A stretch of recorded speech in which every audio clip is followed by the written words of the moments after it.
हिना जब लागल हिचकी बहुत आए हो बहिनी दूसरा हिना जब लागल हुचकी बहुत आवे हो तीसरा महीना जब लागल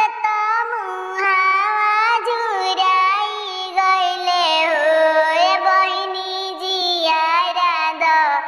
रखी जब गईले पियसिया बहुते लागेला हो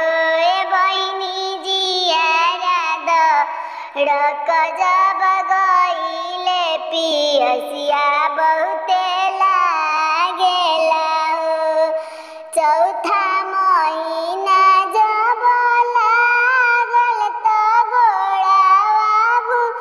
धूमिल भइले हो बहिनी निक नाही लागेला भोजन हमके कैया आवे हो बहिनी निक नाही लागे भोजन पानी बहुते कैया आवे हो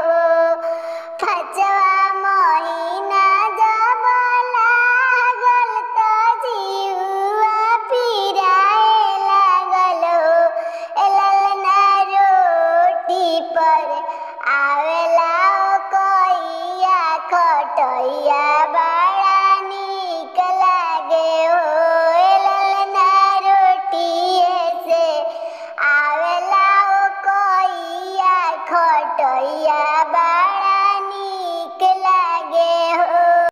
छौवा महीना जब लागल देहिया दुबराई गईले हो बहिनी तिल तिल सिहरे बदनवा